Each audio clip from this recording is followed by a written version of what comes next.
Welcome to Diary of an Awesome Friendly Kid, Part 3!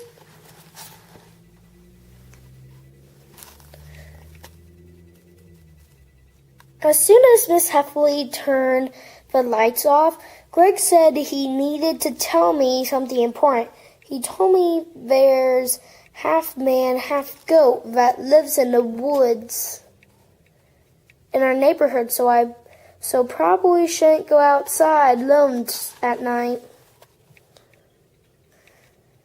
Well, I was not happy to hear that news. Then I really wish someone told my parents about this goat guy before we moved into the neighborhood. Anyway, that goat thing is totally spooked. It's totally spooked. So I hid under the covers. But I think Greg got pretty spooked too, because he crawled under them with me.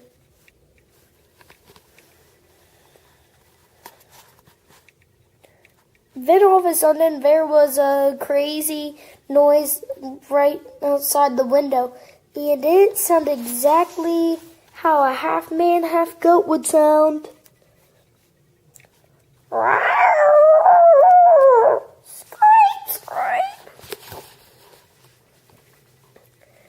Me and Greg didn't want to get eaten by the goat guy, so we got out of there as fast as we could.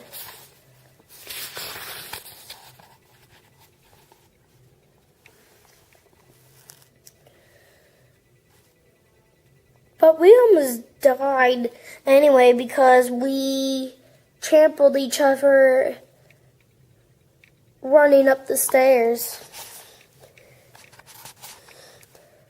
We locked ourselves in the laundry room so the goat man couldn't get us. But that's when we found out it wasn't the goat guy at all. It was just Greg's brother Roger playing a trick on us. Rap rap.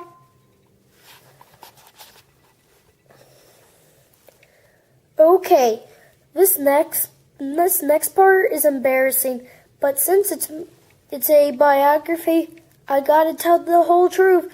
I went to my parents when we were in the basement. I heard those noises outside.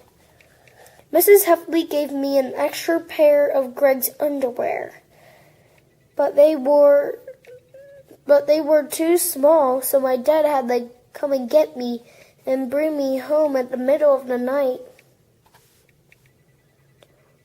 It was a long time before I was allowed to go to Greg's for another sleepover. But that's a much longer story, and I'm not even sure there's room for that one in this notebook.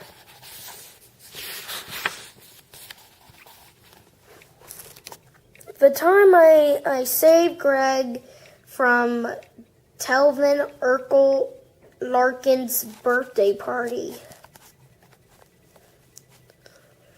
There's a kid named Telvin Larkin who lives over on Speen Street. And last summer, his mom invited me and Greg to Tevin's birthday party. We didn't even want to go because Tevin is hyper, but both of our moms said we have to. It only turned out that me and Greg were the only kids invited to Tevin's party. But we didn't know that until we got there. After we gave Tevin his presents, his mom said it was time for party activities.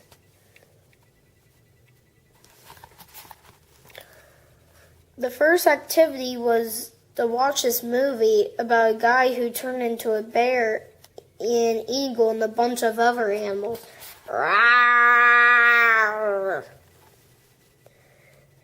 When the movie was over, Tevin wanted to watch it again. But me and Greg told Tevin's mom we didn't want to watch the movie a second time. So she said, we could move on to another activity like pin the tail on a donkey. Well, that just made Tevin mad.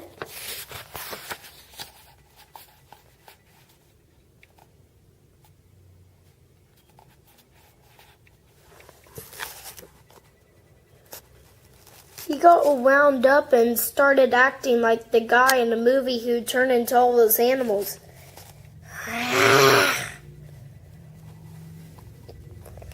I guess Tevin's mom was used to this sort of thing, but me and Greg didn't know what we were supposed to do. We asked Miss Larkin if she could take us home, but she said there were still 2 hours to go in the party. So we went out to the back door and waited in the yard for Tevin to calm down. But eventually Tevin found us and he was acting totally nuts. It took a few steps back to get out of Tevin's way, but that's when I fell into a giant ditch. Luckily, the ditch wasn't too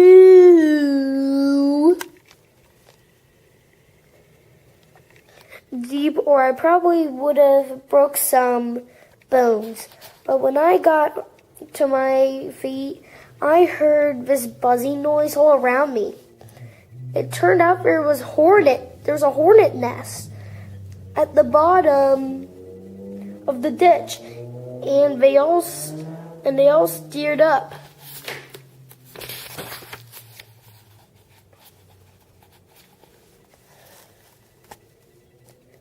I got stung 12 times, and 2 stings were in my mouth. Bzzz.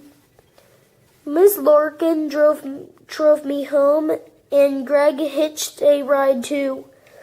Anyway, Greg is always saying he owes me for getting him out of the party. And I put this book in the case I ever needed to remind him. Greg's accomplishments. Every biography I've ever read for school has a chapter called Accomplishments. So I figure I better add that in here before I forget. The problem is that Greg is only a kid, and most of his accomplishments haven't happened yet. So I'll leave some blank spaces here so I can fill them later on. 1, 2, 3, 4, 5, 6, 7, 8, 9, 10. Okay, I think we're going to stop here. If you want to see more, just like and subscribe and you'll see every newest upload. Bye.